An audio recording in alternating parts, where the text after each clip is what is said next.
O Senhor esteja convosco. Ele está no meio de nós. Proclamação do Evangelho de Jesus Cristo segundo João. Glória a vós, Senhor. Naquele tempo, Jesus foi para o Monte das Oliveiras e de madrugada voltou de novo ao templo.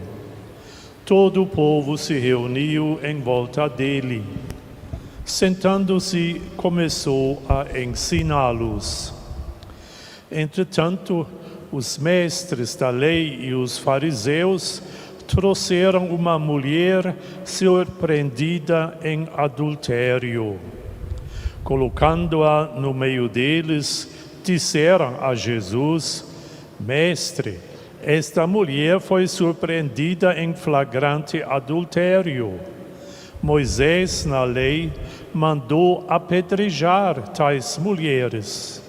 Que dizes tu? Perguntavam isso para experimentar Jesus e para terem motivo de o acusar. Mas Jesus, inclinando-se, começou a escrever com o dedo no chão.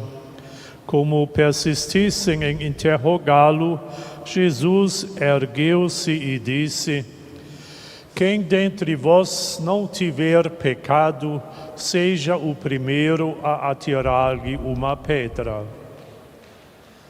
E, tornando a inclinar-se, continuou a escrever no chão. E eles, ouvindo o que Jesus falou, foram saindo a começar pelos mais velhos. E Jesus ficou sozinho com a mulher que estava lá no meio do povo. Então Jesus se levantou e disse: Mulher, onde estão eles? Ninguém te condenou? Ela respondeu: Ninguém, Senhor. Então Jesus lhe disse: Eu também não te condeno. Podes ir. E de agora em diante não peques mais. Palavra da salvação. Glória a vós, Senhor.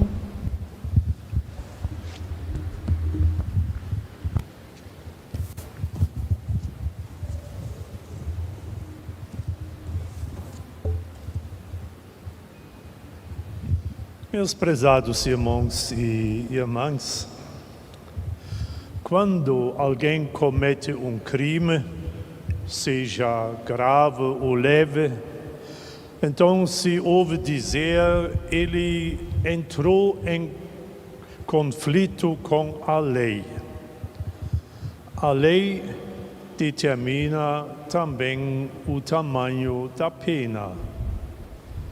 E quando a pessoa é condenada pelo juiz, mas sem precisar pagar a multa ou ficar na cadeia, lhe é concedida a liberdade condicional.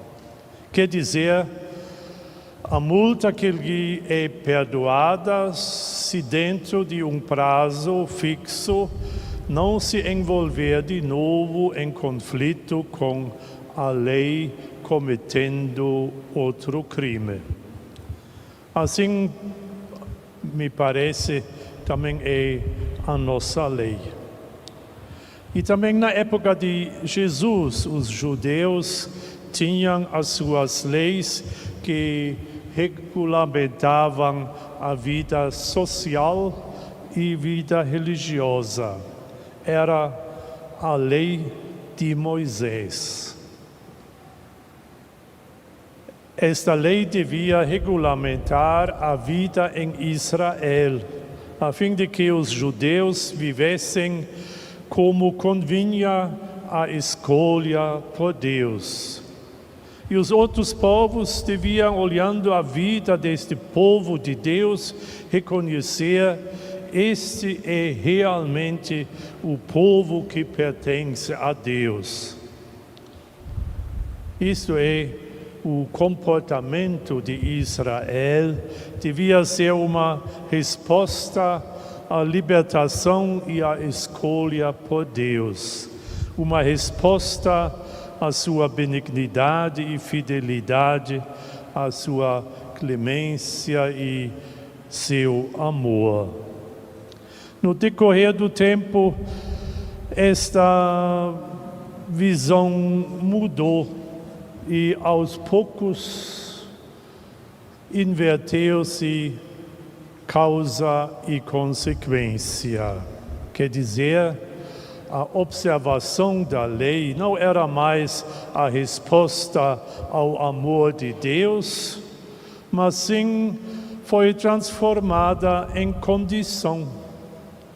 Pensava-se, a gente tem que primeiro fazer algo a fim de poder ser amado por Deus, né? E esta visão da lei deu aos fariseus, então, e doutores da lei, o poder de vigiar e controlar o procedimento das pessoas. Mas Jesus não concordou com esta visão. A gente não precisa primeiro fazer algo para ser amado por Deus. Eu sei que muita gente ainda pensa até hoje desta maneira errada, achando que através de fazer esforços especiais, piedosos e assim por diante, romarias, fazer promessas, é necessária para preparar o relacionamento com Deus e Ele me conceder, então, também uma graça ou o perdão de um pecado.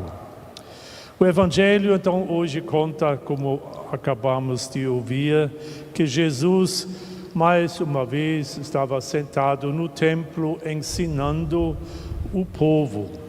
E ele, interessantemente, ensinava, como acabei de dizer, ao contrário dos fariseus, uma mensagem libertadora. Ele não queria escravizar a ninguém, não queria forçar o povo a sujeitar-se ao rigor de uma lei. Não, o reino de Deus está próximo.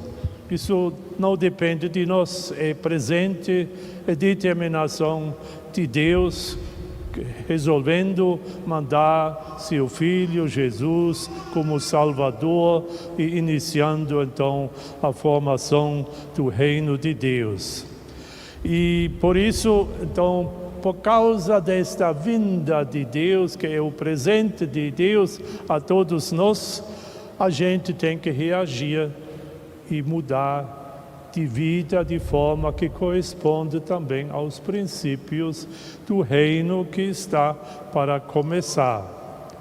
E Deus ama a gente e perdoa os nossos pecados.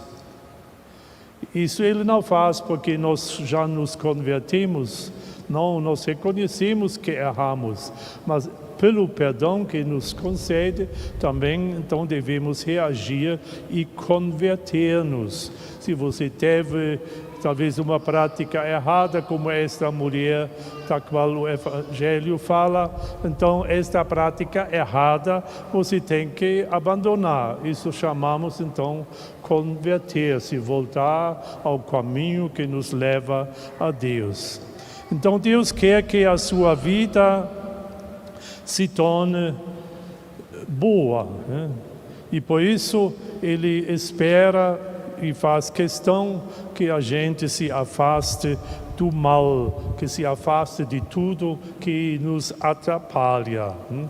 E com isso, consequentemente, Deus que é amor, Deus quer o nosso bem, nós nos aproximamos de Deus. Esta é a resposta a esta conversão, a esta mudança de comportamento. Então Jesus anuncia um Deus não justiceiro, mas pelo contrário, um Deus benigno e misericordioso. O Deus que salva, que nos quer libertar, um Deus que cura e perdoa. Ele não bota ninguém no xadrez ou no inferno, né? E enquanto está sentado aqui no Evangelho, ele ensina e começaram lá os sumos sacerdotes e os doutores da lei, em particular os fariseus, a arrastar uma mulher para perto de Jesus, uma mulher que foi pega em adultério. Uma coisa, sem dúvida, muito clara e conforma a lei judaica mais ainda. Mas Jesus não olha para esta situação, não, pois ele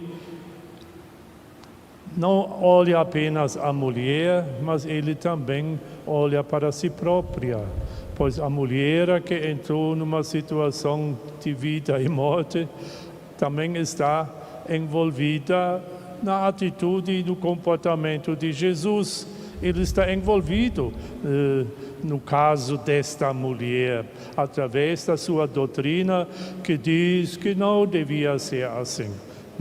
Então a questão é a sua pregação de um Deus misericordioso, se esta é apenas uma teoria muito bonita, ou se esta orientação que ele dá nas suas pregações ao povo, contradizendo a praxe por parte dos fariseus. Então é uma questão que vale ou não vale hoje, se é só palavrinha bonita para boi dormir ou se é realmente algo que no dia a dia tem seu valor. E assim, se ele se colocar a favor da mulher, assim no caso, então ele age contra Moisés, contra a lei que Deus deu através de Moisés. Então ele entra em conflito. E se ele se manifestar contra a mulher, dizendo, não, ela é certo, claro, tem que ser apedrejada, pois a lei prescreve isso. É a doutrina de Deus, que é bondoso e misericordioso. Então o povo vai dizer, agora você está falando besteira. Aqui nos diz que deve ser assim, mas agora quando a coisa se torna concreta, então você tira o corpo fora disso e diz, eu não falei não, mas vocês entenderam mal o que eu queria dizer. Né? Bom, para os fariseus e doutores da lei, o caso desta mulher praticamente é decidido. Né? Do mesmo jeito como gritam também mais tarde no processo contra Jesus, assim também argumentam aqui. Nós temos uma lei e conforme esta lei, ela deve morrer. Né?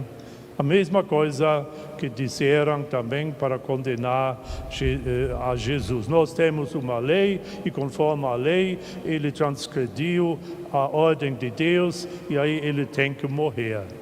Pois não. O pecado, assim como eles dizem, precisa ser punido. Pecado grave, então deve ser punido mais duramente. E pecado mortal, então deve ser punido com a morte. Assim está escrito na lei e pronto, para os judeus, os fariseus e doutores da lei. Jesus, contudo, certamente se sente lembrado também de uma palavra do profeta Ezequiel, onde se lê palavra do Senhor, quer dizer, é Deus que fala. Não existe nenhum pecado que Deus não me agrada a morte do culpado, mas sim que ele se converta no seu caminho e continue vivo. Aí Jesus já tem alguém dos grandes profetas que pela sua palavra se coloca ao seu lado, dando-lhe razão. Então, para Jesus está claro, não existe nenhum pecado que Deus não possa perdoar. E a própria Bíblia testemunha isso. Mas como conseguir explicar isso nesta situação para o povo desistir deste cumprimento da lei, jogando pedras nesta mulher? Uns falam constantemente em pecado, mas Jesus não fala em pecado. Para ele, o perdão está no centro deste caso da mulher. Esses fariseus falam, a lei, Moisés falou isso, instituiu isso por ordem de Deus, ela tem que morrer. E Jesus fala em misericórdia, em absolvição. Os fariseus falam, não, ela tem que ser castigada, deve ser penalizada. E Jesus fala, como ouvimos no texto, em conversão.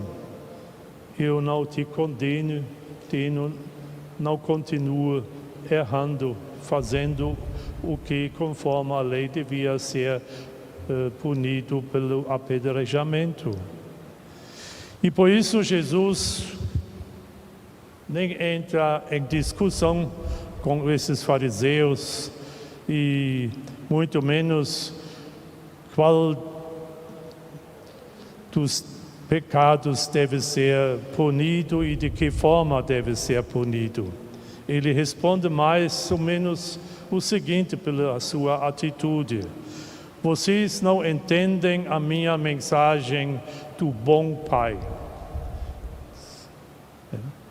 Deus pensa diferente. Vocês colocam o pecado em primeiro lugar. Ela fez isso, então merece também ser castigada, e se for um pecado bem grave, como consta que ela cometeu, então ela também merece ser apedrejada, morta. Mas Jesus pensa em perdoar, em dar uma nova chance ao pecador, não para que morra quanto antes, mas para que possa viver, amar a Deus. E vocês estão acusando o pecado da mulher, Jesus deixa claro. E vocês não cometem pecado, não? Vocês já têm a pedra na mão para acabar com a vida dessa coitadinha? E os seus pecados? Então eles ficaram já meio apertados. Pois Jesus, perguntando deste jeito, deixa claro que de vocês ninguém é sem pecado. E quem acha que está sem pecado, tá bom. Pode jogar a primeira pedra. E a isso eles não têm nenhuma resposta. Os que gritaram mais alto foram os primeiros a se afastar. E Jesus ficou sozinho com a mulher e não disse, vocês fez muito bem, esses especializados aqui que não entendem das coisas. Não. Ele, sem cobrar, sem exigir e sem pedir uma profissão de fé e ato penitencial, ele perdoa a esta mulher, sem oferecer-lhe nada em troca, a não ser os pecados que ela cometeu. E concede-lhe assim a liberdade condicional, quer dizer, olha, você não merece o perdão não, pois nós não merecemos nada em relação a Deus. Mas Deus lhe perdoa. mas espera que você deixe de pecar, que você se arrependa e mude de seu comportamento. Esta é a liberdade condicional. Você recebe de Deus o perdão se você realmente se arrepender e fizer coisas, mudar de vida. Então ele espera que o perdão de uma tal grande culpa a motive para nunca mais cometer de novo. E confia que a mulher possa experimentar no perdão de sua culpa que Deus me ama. Que me ama tanto que não preciso mais procurar amor junto aos homens. E por isso Jesus pode lhe dizer, vai e não peques mais. E nós talvez digamos agora, isso é bom demais para ser verdade. Ou talvez ficamos também aborrecidos pelo fato de nos sentirmos violados no nosso senso de verdade. A minha filha fez isso, então ela também merece o castigo de Deus. Jesus pensa diferente. Não temos direito de nos escandalizar e ficar aborrecidos pelo fato de a lei divina tenha sido violada, que deve ser corrigida conforme o nosso modo de pensar. Pensamos assim, seja como for, existe uma diferença entre adultério e talvez a não observação de uma prescrição quaresmal, de não comer carne no dia de sábado e jejuar e fazer abstinência na sexta-feira santa. Está tudo bom, né? Observar estas prescrições, mas há coisas que são mais importantes do que talvez rezar a via sacra ou não rezar a via sacra que faria parte da nossa preparação ao Páscoa. Se nós nos irritamos por causa dos pecadores, ou achamos que, graças a Deus, Deus mostrou quem tem poder, fulano que insultou a igreja ou falou mal da Eucaristia ou da importância do sacramento do matrimônio, né? Então, pensamos como os fariseus, que também querem que a pessoa, antes de receber a graça de Deus, tenha se corrigida, que tenha assim feito penitência para merecer. Nós não merecemos, meus caros irmãos, absolutamente nada. Se pode rezar 1000 Ave Maria e achar que agora Nossa Senhora vai combinar uma audiência particular com Cristo lá na casa do sítio do Pai, não é assim não. Nós não merecemos nada. Nós somos como criancinha que veio ao mundo e que está sendo amada e estimada pelo pai e pela mãe, pelo fato de existir. Se a criança durante a noite chora ou ri, tanto faz, não muda o nosso comportamento. E Deus é desta forma. Nós não merecemos nada, nenhum perdão dos pecados, mas Ele nos dá o perdão dos nossos pecados, porque nos ama. E se Ele nos ama, então nós também precisamos reagir, já que nós somos mais crianças. Então a nossa resposta também deve ser igual à resposta de Deus. Achamos às vezes que deveríamos merecer o afeto e o amor de Deus através desses exercícios piedosos e práticas religiosas. Isso não quer dizer que não devíamos rezar, muito pelo contrário. Vocês se lembram do jovem rico que perguntou: o que devo fazer para ganhar a vida eterna? Então, Jesus conversa sobre a importância das leis. Ele conhecia todas as leis para agradar a Deus. E Jesus disse: você está fazendo bem, você está no caminho certo. Mas se você quer ser perfeito, que é ser de perfeitos como vosso Pai no céu está perfeito, quer dizer que nos ama sem condições e sem cobranças. Então você vende os seus bens para poder fazer o amor, praticar o amor, que é também a motivação de Deus para fazer bem a você. Faça a mesma coisa. Esta é a nossa conversão, esta deve ser a resposta nossa também na confissão. Não esperar que agora tudo vai ser bom porque fez um esforço, porque você chorou, talvez por causa das lágrimas, dos pecados, está tudo bonitinho, mas não é a razão, não. Nós precisamos dar a nossa resposta que Jesus então também espera e pede desta mulher. Então, o Evangelho de hoje nos quer mostrar que justamente o contrário deve acontecer. Primeiro Deus vai ao encontro da pessoa. Não é você que vai no confessionário, não. Foi Deus que convidou você para encontrar-se com Ele lá. Então, primeiro Deus vai ao encontro da pessoa.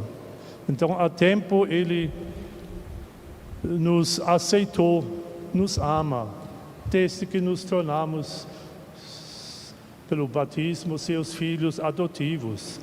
Não precisamos merecer esta inclinação divina para conosco. E também não existe um truque como conquistar. Este amor de Deus para conosco é gratuita, é iniciativa de Deus. Cabe a nós agora acolher e imitar no nosso dia a dia, na convivência com os outros, este mesmo amor. Não precisamos merecer esta inclinação de Deus e não existe também meio para conquistá-la. Cabe a nós apenas reagir à oferta. Nós também devemos amá-lo porque Ele nos amou. E nós devemos também mostrar a nossa convivência com os outros. Esta é a nossa resposta, é o sinal de uma autêntica conversão, é também expressão que somos ou se não somos amados por Deus. Pois se você não põe esse amor de Deus em prática na sua vida, então é muito duvidoso que o seu amor tenha raízes verdadeiras. Pois não, Deus é alguém que prefere a graça antes de cobrar justiça. Antes de nós nos colocamos talvez no confessionário para reconciliar-nos com Deus e com as pessoas. Então, antes Deus já nos dá a graça para termos a ideia que lá você pode encontrar realmente a paz e a felicidade perfeita. Deus não agrada a morte do pecador, mas sim o contrário, que ele se converta e viva. Tenhamos isso presente na nossa vida. Então podemos talvez dizer, será que não é bonito demais para ser verdade? Que Deus não cobra nada, só quer falar conosco e nos dizer, eu te amo. Isso é demais para fazer ou não é bonito demais porque é verdade? E é verdade, sim, o Evangelho de hoje e outros textos nos ensinam isso. Amém.